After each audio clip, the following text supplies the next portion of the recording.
I knew that today was going to be my last day. We took about an hour or two before lunch started, and at lunch, which was really cool, Andy Cucumbers and Tony Meatballs, addressed the whole prison in the chow hall.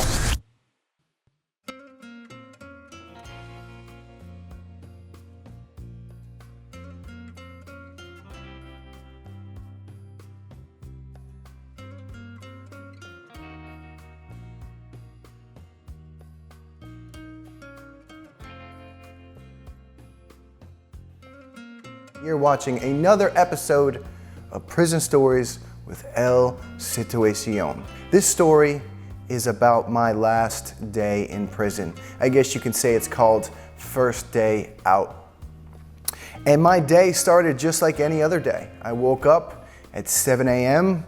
I did my fasted cardio for about an hour. And eventually, after doing that cardio, I came back. I had my oatmeal. I sprinkled in some fruit, had some almonds from commissary in there, and I knew that today was going to be my last day.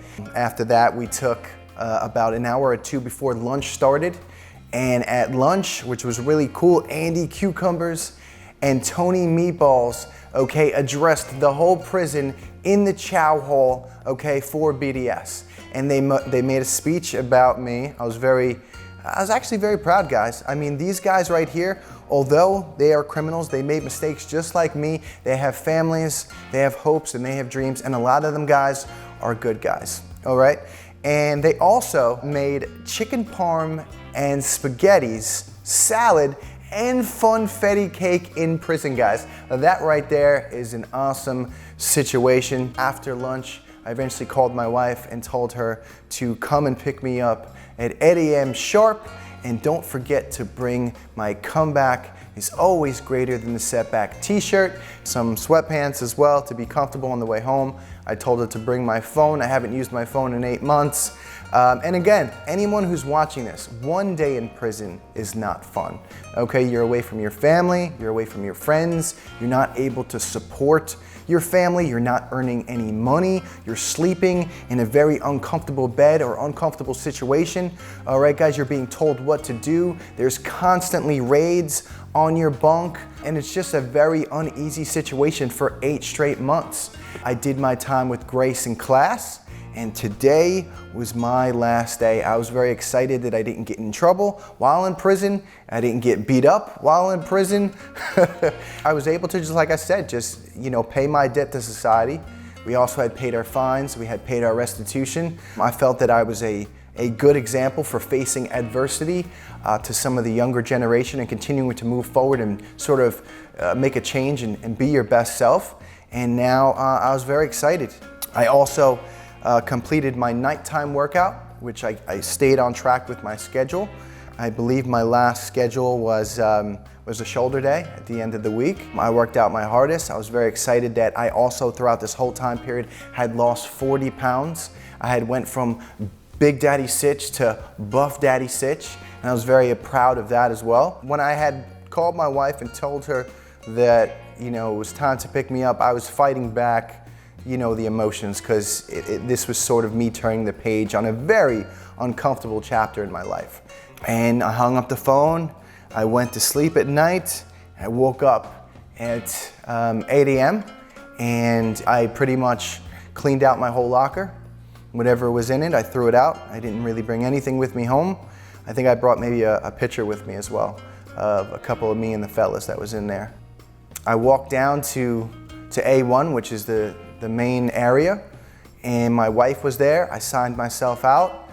She gave me my comeback shirt and my sweatpants and some sneakers, and I walked out a free man. I put my hand up like this, and that means, glory to God. And that was it. I jumped in the car. MTV was with me. I was very grateful to continue to move forward and put this behind me. I will say that when I got in my car, I didn't even know how to operate my phone. It took the whole car ride, which was about 3.5 hours, for me to get used to Twitter and Instagram and make my first posts on Facebook and let people know that BDS was a free man. A lot of people had doubted me, and just like when I was facing addiction, they said I would never get sober. They said I would never last in prison. They said I would never last on TV, and it's been 10 years. So the moral of that story is, guys, is never listen to the background noise. When someone is saying that you can't do something, they're just stating their limitations, not yours. All right, I just dropped a big one on you. So on my way home, one of the first things I did was make my first tweet, which was I'm free. I jumped back in group chat with my Jersey Shore castmates and my brothers and sent family members that I'm on my way home. The next call was to an Italian pizzeria. I ordered about, I think, 5 whole pizza pies, couple subs, fried shrimp, chicken tenders, French fries, don't forget the diet soda, and we were off to the races. When I got home, my wife had funfetti cake on the dinner table waiting for me. I was just so grateful to see my wife, my dog Moses, and just be a free man and just be able to get back to work and support my family, which is the American dream, guys. So that night we had wild and pizza, which is the first thing that happened when I got home, and that's probably that's probably one of the main things that happens on a lot of guys that come home. The main things that you're missing is good food and the good love of a woman. So I was so grateful to be in the presence of my wife and my family again, and showing everyone out there that the comeback is always greater than the setback. All right, and never, never give up on yourself. You didn't come this far just to come this far.